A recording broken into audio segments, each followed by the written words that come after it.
এই মুহূর্তে আমি রয়েছি হুমায়ুন কবিরের সঙ্গে। আপনারা জানেন রাজ্য রাজনীতিতে সবথেকে বেশি চর্চিত নামের মধ্যে একটা এই মুহূর্তে হুমায়ুন কবির। এবং এর আগে রাজনীতিতে আমরা নতুন দল তৈরিও দেখেছি, নির্বাচনের আগে নতুন দল, সেটাও আমাদের কাছে নতুন না।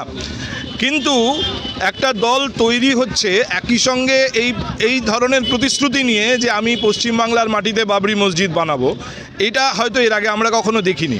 কিন্তু এই মুহূর্তে রাজ্য রাজনীতিতে হুমায়ুন কবির যেভাবে এক প্রান্ত থেকে আরেক প্রান্তে ছুটে বেড়াচ্ছেন এবং যেখানেই যাচ্ছেন সেখানে সংবাদ মাধ্যম তার পেছনে দৌড়ে বেড়াচ্ছে, তাতে বোঝা যাচ্ছে তিনি একটু দাগ তো তৈরি করেছেন, একটা দাগ কেটেছেন। কতটা গভীর সেটা এখন বোঝা যাবে না, সেটা নির্বাচনের পর।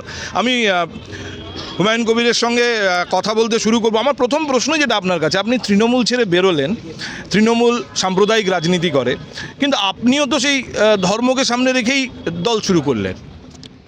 আপনি একটা কথা আছে, লোহা যে গরম হয়, যে হিট হয়, সেই হিটের টাইমে যদি আপনি হাতুড়ি দিয়ে সেই লোহাকে ঠোকেন তাহলে দেখবেন সহজে সেই লোহা বেঁকে যায় বা সোজা হয়ে যায়। তো মমতা ব্যানার্জি যেভাবে ওই উড়িষ্যা থেকে জগন্নাথ ধাম সরকারি টাকায় 382 কোটি টাকা খরচ করে তিনি জগন্নাথ মন্দির করবেন, এখানে রাজারহাট নিউ টাউনে মুসলিমদের জমি অ্যাকোয়ার করে সেখানে দুর্গায়ন মন্দির করবেন, শিলিগুড়িতে স্টেডিয়াম করার কথা বলে জায়গা নিয়ে সেই জায়গাতে আবার কালী মন্দির করবেন।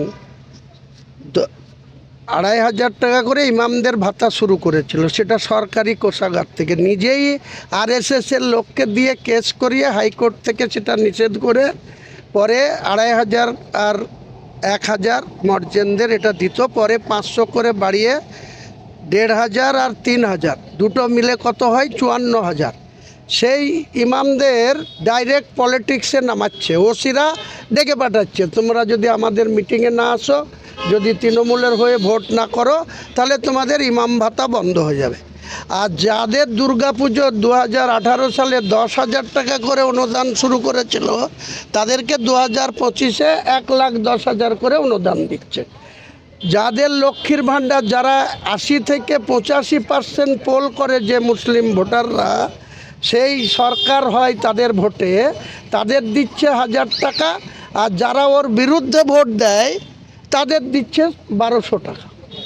আজকে তাদের 500 বাড়িয়ে তাদের 1,500, আর যে ওর বিরুদ্ধে ভোট দেয় তাদের দিচ্ছে 1,700। আমি দেখুন একটা কথা আপনাকে বলি, আপনি যখন এই নতুন দল ঘোষণা করলেন এবং তারপরে যা যা কর্মসূচি নিলেন, একাধিক জনসভা করলেন, শিলান্যাস করলেন মসজিদের, আপনার সঙ্গে আমার এই প্রথম কথা হচ্ছে এত কিছু হয়ে যাওয়ার পরে। এখন যখন আপনি আসন সমঝোতা নিয়ে কথা বলছেন, প্রতিক্রিয়া দিচ্ছেন, আমি প্রথম সুযোগ পাচ্ছি আপনার সঙ্গে কথা বলার। আমি এই জন্য এই প্রশ্নটা করেছি যে অ্যাকচুয়ালি মমতা বন্দ্যোপাধ্যায়ের অস্ত্রে মমতাকে ঘায়েল করতে চাইছেন আপনি? নিশ্চয়। আজকে মোদিজির মতো লোক ভারতবর্ষের প্রধানমন্ত্রী হওয়ার পর 22শে জানুয়ারি 2024 তিনি ভারতবর্ষের সাংবিধানিক দিক থেকে সব থেকে সাংবিধানিক সর্বোচ্চ পদে বসে তিনি যদি সোটান অযোধ্যায় রাম মন্দিরে গিয়ে শুয়ে পড়তে পারেন, সেটা যদি ধর্মনিরপেক্ষ রাষ্ট্রের প্রধানমন্ত্রীর সাংবিধানিক অধিকার হয়, তা আমি মুসলমান, আমি একটা বাবরি মসজিদ ছিল, সে কে করে গিয়েছিল, কে মুঘল সম্রাট বাবর কাকে কোথায় বলৎকার করেছিল, তখন আমিও পৃথিবীতে ছিলাম না। আজ যারা বিরোধিতা করছে সেই যোগী আদিত্যনাথজিও ছিল না, অর্জুন সিংরাও ছিল না। তাহলে কে বাবর তার কি অত্যাচারী ছিল সেটা আমার দেখার বিষয় নয়। সে একটা মসজিদ তার প্রধান সেনাপতি মীর বাকিকে দিয়ে একটা মসজিদ বানিয়ে গিয়েছিল। সেই মসজিদটা 5% অমুসলিমরা 1992 সালের 6 ডিসেম্বর ভেঙেছিল। তারপরে দীর্ঘ আইনি লড়াইয়ের পর 2019 সালে সুপ্রিম কোর্টের প্রধান বিচারপতি সহ 7 জনের ডিভিশন ব্রেঞ্চ যে জাজমেন্ট দিয়েছিল, তাতে পরিষ্কার লেখা আছে যে হিন্দু সমাজের 5% মানুষের আবেগকে সাড়া দিয়ে, ইমোশনালকে গুরুত্ব দিয়ে সেই বিতর্কিত ল্যান্ড রামলীলাকে দিয়ে দেওয়া হলো। এইসব তো আমরা জানি, এগুলো তো পুরো পরিচিত বিতর্ক। কিন্তু পশ্চিমবাংলার রাজনীতিতে তো বাবরি মসজিদ ছিল না, আপনি টেনে আনলেন। নিশ্চয়ই জেনে আনবো। যদি উড়িষ্যার জগন্নাথ মন্দির যদি মমতা ব্যানার্জি দীঘায় টেনে আনে, যদি ওই এতেকার কালী মন্দির যদি শিলিগুড়িতে টেনে আনে, তাও আবার সরকারি গোশাঘাট থেকে, তারপরে মুসলমানদের কোনো পুজোর প্রসাদ খেলে তাদের ঈমান নষ্ট হয়। এই মমতা ব্যানার্জি ওখানে জগন্নাথ মন্দির করার পর সেখানে পুজো দিয়ে সেই প্রসাদ আবার রেশন ডিলারদের মাধ্যমে মুসলিমদের বাড়ি বাড়ি পাঠাচ্ছে। তো কী উদ্দেশ্য এর? আপনার দলটা কি সেকুলার দল? নিশ্চয়ই সেকুলার দল। তার প্রমাণ আমরা দেব যে আমরা যে বিধানসভা নির্বাচনে কন্টেস্ট করব, আমি 9 জন প্রার্থীর ইতিমধ্যে ডিক্লেয়ার করেছি। তার মধ্যে একজন প্রার্থী ব্রাহ্মণ কন্যা আছে, মনীষা পাঠক পাণ্ডে, 64 মুর্শিদাবাদ, বিজেপির বিরুদ্ধে আমি প্রার্থী করেছি। তো আমি আগামী দিনে যে 182টা প্রার্থী লড়াই করব, 90টা মুসলমান প্রার্থী থাকবে, বাকি 92টা অমুসলিম প্রার্থী থাকবে। তাই সেখান থেকে কি বলবো, দেখুন ইতিহাস যদি দেখি, এখানে মুসলিমরা সেকুলার দল তৈরি করেছিল, আইএসএফ কিন্তু মাত্র একটা আসনে সাফল্য পেয়েছিল। দেখুন একটা 5 বছরের রাজনীতিকের সঙ্গে 43 বছরের রাজনীতির অভিজ্ঞ সম্পন্ন ব্যক্তির সঙ্গে আপনি কোনো তুলনা বা কম্পেয়ার করতে যাবেন না। নওশাদ সাহেব একটা পীরজাদা পরিবারের ভালো ঘরের সন্তান, সে ব্যাপারে আমার কোনো দ্বিমত নেই। কিন্তু মাত্র 5 বছর বয়সে তিনি সিপিএম, কংগ্রেস, আজকে কংগ্রেস তো জাতীয় দল, সেই দলের সঙ্গে সহযোগী হয়ে মাত্র একটি আসনে উনি জিতেছেন, ভাঙড়। তারপরে 4 বছরে তার যে কার্যকলাপ, তিনি যে হুঙ্কার 2024-এ দিয়েছিলেন নিজেই, ডায়মন্ড হামলারে লড়াই করবেন, কোথায় সেই লড়াই? তিনি মুর্শিদাবাদ জেলার জঙ্গিপুর লোকসভা সিটে একজন শিল্পপতি, 5 ওয়াক্ত নামাজ পড়েন, শাহজাহান বিশ্বাস, হাওড়া বিড়ির মালিক, হাজার হাজার কোটি টাকার মালিক, তাকে উনি প্রার্থী করেছিলেন। 18,54,000 ভোটের প্রার্থীতে ওনার দলের প্রার্থী হয়ে ভোট কত পেয়েছে জানেন? মাত্র 5,000।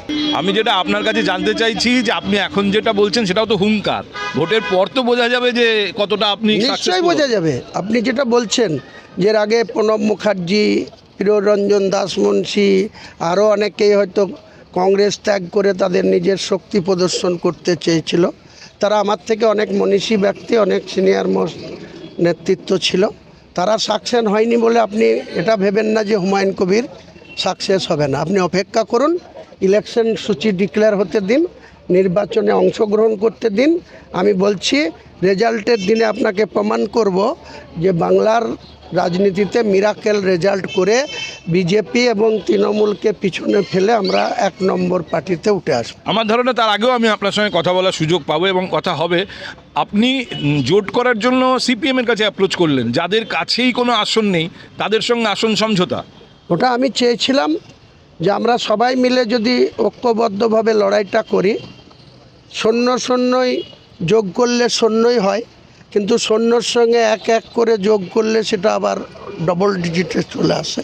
তাই আমি চেয়েছিলাম যারা তৃণমূলকে পরাস্ত করতে চায়, যারা বিজেপিকে ক্ষমতায় বসতে না দিতে চায়, তারা সবাই আমরা এক কাট্টা হয়ে লড়ি। হচ্ছে সেটা হওয়ার সম্ভাবনা ছিল বা আছে, কিন্তু কতটুকু হবে সেটা 25শে ফেব্রুয়ারির মধ্যে আপনি জানেন। একটা ছোট্ট প্রশ্ন, একটা একদম শেষ প্রশ্ন। আমি আপনাকে বেলডাঙায় জনসভায় সাধারণ মানুষের কাছে ক্ষমা চাইতে দেখলাম, জনসমক্ষে আপনি একটা ইস্যুতে ক্ষমা চাইলেন।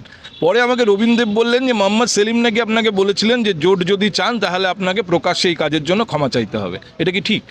মোটেই ঠিক না। সুজনবাবুরা আজকের দিনে মমতা ব্যানার্জির দালালি করছে আর বিজেপির শুভেন্দুর দালালি করছে, কাজেই তার কোনো প্রশ্নের উত্তর আমি দেব না। সেলিম সাহেবকে জিজ্ঞেস করুক না, ওনার যদি বলার ক্ষমতা থাকে যে ওনার পরামর্শে আমি ক্ষমা চেয়েছি। আমি ক্ষমা চেয়েছি একটাই কারণে, যে মমতা ব্যানার্জির নির্দেশ মতো তিনি বলেছিলেন ইউসুফ পাঠানের বাবা মাকে কথা দিয়ে তিনি বহরমপুরে ভোটে লড়াতে নিয়ে এসছেন। তিনার কাছে ইন্টেলিজেন্সি ডিপার্টমেন্টের খবর ছিল যে অধীর আবাদ জিতে যাচ্ছে, ইউসুফ পাঠান হেরে যাচ্ছে, সেলিম সাহেব জিতে যাচ্ছে, আবু তাহের খান হারছে। তাই আমাকে বলা হয়েছিল 1/5/2025 আমাকে বড়ুয়ার একটা মিটিংয়ে হেলিকপ্টার থেকে নেমে আমাকে বলা হয়েছিল যে তুমি পারবে, তোমার কথা মুর্শিদাবাদের মানুষ শুনে, তুমি যে করে হোক ইউসুফ পাঠানকে জিতাও। তাই আমি সেদিনকে তার মান রাখতে গিয়ে বলেছিলাম, কাজে আমি নিজে মনে করেছি যে সেটা আমার ভুল ছিল। মমতা ব্যানার্জির সম্মান রাখতে গিয়ে আমি যে কথাটা বলেছিলাম, একটা গণতান্ত্রিক দেশে এই কথা বলা যায় না।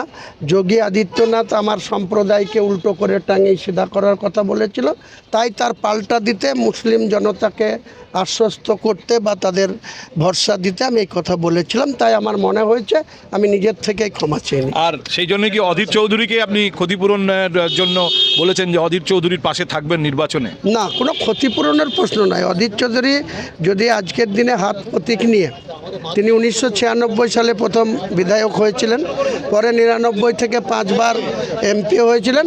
উনি যদি বিধানসভায় আসার জন্য বিধানসভায় আসার জন্য যদি তিনি ভোটে দাঁড়ান, আমি তেনাকে ব্যক্তিগত অনেক ধন্যবাদ। আমরা কথা বলছিলাম হুমায়ুন কবিরের সঙ্গে। রাজ্য রাজনীতিতে এই মুহূর্তে যথেষ্ট গুরুত্বপূর্ণ হয়ে উঠেছেন তিনি, যদিও কতটা সাফল্য পান নির্বাচনে সেটা বোঝা যাবে নির্বাচনের ফল বেরোনোর পর।